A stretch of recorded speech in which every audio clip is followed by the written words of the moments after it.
Ingresamos en los últimos minutos de esta tertulia hoy en miércoles 22 de julio de 2020 con Fernando, con Teresa, con Karina y Rodolfo. Nos dejó Teresa intrigados, anunció ahí en titulares que tenía un cuento a propósito de su viaje. ¿Es ese tu telegrama? Hables que tiene el país sin desmerecer otros, es por ejemplo la doctora Gatti. A ver, ¿qué pasó que no nos están escuchando ahí? Sí. ¿Están ahí? Ahora sí. ¿Están ahí? Ahora sí. Teresa, ¿cuál era tu cuento? ¿Cuál era tu historia? Mi historia, ya estamos para las yapas. Sí. Bueno, mi historia es orwelliana. Es decir, viajar en buquebús, perdón, no tengo nada que decir, al contrario, además, muy agradecida de haber podido hacer este viaje, en particular a mis amigas Isabel y a Cristina, que están una cuidando a mi perra y otra cuidando a mi casa, así que en realidad, eso en primer lugar, no quiero olvidarme de agradecerles a las dos, pero además de eso, quiero decir que en realidad la experiencia de viajar, y yo hoy hablaba del tema del estrés, ¿no? Hacer ese viaje donde uno tiene que estar 3 horas antes en el puerto. Fíjense que yo llegué a Buenos Aires alrededor de las, ¿qué serían? Las 1:30 del mediodía. Sí, a la 1:30 logré bajar del barco y salí de mi casa a las 5:30 de la mañana. Un viaje de 2 horas y cuarto, ¿no? Porque es el puerto a puerto.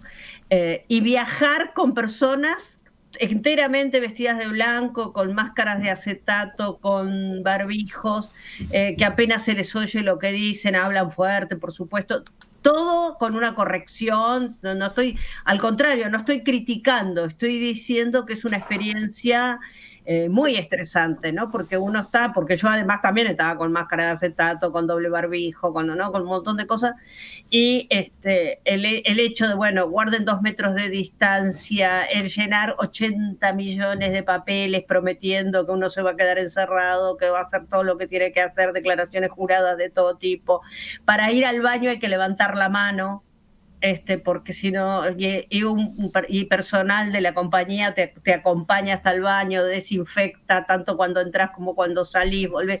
Es decir, es toda una situación de horas en las cuales, además, qué sé yo, cuando llegas otra vez te toman de nuevo la temperatura, había 3 personas. Igual, Teresa, todo lo que contás es orwelliano, pero a mí me resulta esperanzador, porque por lo menos las medidas, ¿no? No, por eso lo dije desde el principio, es estresante, pero la mejor de las opiniones.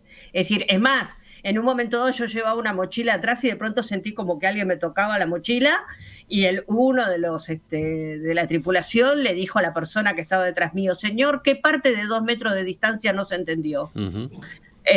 O sea que realmente, no, es decir, y el tratamiento bien, y hubo que esperar cuando se tomó la temperatura, que estuviéramos todos en la temperatura, y si no, no se podía bajar del barco, el registro, la trazabilidad de en qué asiento estábamos sentados cada uno y cada una, es decir, con el tema del número del asiento en todos los documentos, papeles y cosas que tuvimos que llenar.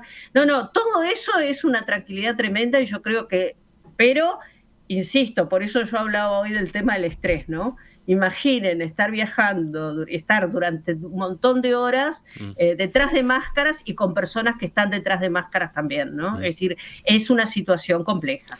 Sí. Necesaria sin duda alguna, pero compleja. Interesante esa descripción que hacías, Teresa, a la que seguramente le faltan ingredientes todavía. Muchísimos. Es para escribir, capaz después le paso las notas a Fernando para que escriba la nueva novela. Sí. Pero un escritor, además, por favor, un escritor. Acá hace falta un escritor. Novela de la nueva normalidad. Bueno, no, pero la otra cara es muy simple. Pudiste viajar, ¿no? No es tan obvio, no era tan obvio hace algunas semanas que un viaje como ese de Montevideo a Buenos Aires pudiera hacerse en las circunstancias que venían, ¿no? Yo aproveché la ventana porque necesitaba viajar por razones familiares. Uh-huh. Claro, me como una cuarentena cerrada acá y me voy a comer otra cuarentena cerrada cuando vuelva. Pero bueno, está. Son las reglas del juego, ¿no? Pude hacerlo y la verdad que estoy realmente satisfecha de haberlo podido hacer, porque es una ventana que se abrió ahora, por esto que estamos hablando, que no sabemos tampoco cuánto va a durar esta ventana abierta. ¿Quién sigue ahora? No estoy sorteando, estoy dándoles la oportunidad de que se autorregulen. Me quedo Rodolfo. en el territorio orwelliano al que nos invitó Teresa. Ayer Twitter bloqueó un conjunto de cuentas de un movimiento pro-Trump, conocido como QAnon. Es un movimiento que sostiene una teoría de una especie de estado profundo que conspira contra Trump. Y el argumento es prevenir una eventual violencia fuera de la red generada por actividades dentro de la red. Aparentemente ya hubo algún caso de violencia de ese tipo. Tal vez esté justificado, no lo sé. ¿Qué es lo que veo yo de orwelliano en esto? Bueno, hay como una enorme potencialidad de censura en manos de personas que nadie eligió, que no tenemos muy claro qué criterios aplican y que tal vez yo pueda estar de acuerdo en esta censura, no lo sé. Pero hay un elemento preocupante en el poder que están teniendo este tipo de empresas, este tipo de redes, sobre qué podemos escuchar y qué no podemos escuchar. Me preocupa un poquito esto, una cierta situación poco republicana, diría, en el manejo de este tipo de situaciones. Simplemente ese planteo de territorio orwelliano. Seguimos. Sí, no es nuevo el tema, está interesante agregar ese enfoque, ¿no? Este caso concreto que pone sobre la mesa. Bueno, voy por el informe, lo veo. Ay, perdón, no te escuché. ¿Quién sigue?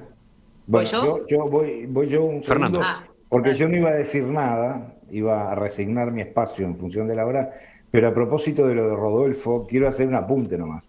En realidad eso de que de alguna manera nos dicen lo que podemos ver, escuchar, leer, informar y saber, es una práctica muy extendida, sobre todo en nuestras sociedades, desde hace mucho tiempo, ¿no? Por distintos mecanismos. Algunos, la famosa mano del mercado o el poder económico de algunos medios de comunicación, etcétera, etcétera. Pero es una cosa realmente muy severa que nos afecta desde hace mucho tiempo. Hay noticias, por ejemplo, que yo me he especializado en seguirlas, que no aparecen, por ejemplo, en la prensa uruguaya, en los medios de comunicación uruguayos, no aparecen, o aparecen como una estrella fugaz durante 4 horas en una página web y después desaparecen. Y no estoy hablando de cuestiones solamente de índole política o ideológica, de todo tipo, ¿no? Entonces, creo que es una cuestión, sí, que sería muy, muy interesante tener una especie de observatorio de qué grado de libertad tenemos a la hora de recibir la información de lo que ocurre en el mundo. ¿Y Karina? Yo voy a cerrar con algo justo que tiene que ver con nuestro primer tema, y es el informe que mandó el Grupo Asesor Científico Honorario, el último informe que es de la semana pasada, todavía no estaba el último brote. Ellos decían, sí, se dejó el concepto atrás de reducir una epidemia inevitable para pasar a otra etapa de control de la enfermedad, pero recomiendan 5 puntos que parecen básicos, pero que está bueno que recordemos todos, para poder mantener los buenos resultados. Primero, testear, rastrear casos, cuarentenear preventivamente a los contactos de positivos, controlar las fronteras y la responsabilidad ciudadana para cumplir con las medidas de prevención y aviso de síntomas de la enfermedad. Y ustedes me van a decir, ya todo esto lo sabía. Sí, ya lo sabíamos, pero evidentemente en todas estas áreas hemos bajado a veces un poco la guardia. Está bueno tenerlas en cuenta y ayudar a los que tienen que estar ahí en la primera línea de combate al COVID, ya sean autoridades o personal de la salud. De todos modos, además, hay algunos de esos puntos que todavía pueden volverse más estrictos, ¿no? Por ejemplo, el control de las cuarentenas, ¿no? Sí. ¿Quién tiene que volver a hacer cuarentena? Dependiendo de los grupos, seguramente, si alguien dio cercano a vos, cómo te controlan todo eso. Bueno, tendremos... Lo que sí es cierto es que nada es demasiado previsible. Yo no soy de las que dicen, ¿cómo no se dieron cuenta antes? Y bueno, creo que todos nos estamos dando cuenta a medida que las cosas suceden. Sí, porque además lo que hay que evitar, y esto también ha aparecido en los enfoques de otros científicos, lo que hay que evitar en este momento de la situación uruguaya no es tanto que no se saturen los CTI, que era la preocupación inicial, ¿no?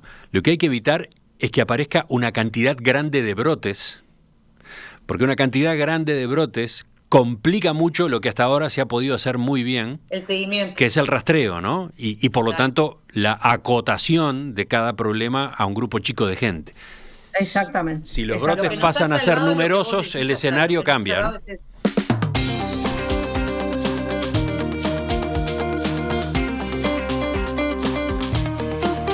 Karina Novarese, Teresa Herrera, Rodolfo Saldain, Fernando Butazzoni, gracias por acompañarnos otra vez, ¿eh? Hasta la próxima. Gracias, como siempre. Chao, hasta la próxima. Adiós, Teresa. Saludos a los porteños. Muchas gracias. No lo veo. Te tendremos anclada en Buenos Aires un buen tiempo, por lo visto. No lo veo. Chau, chau.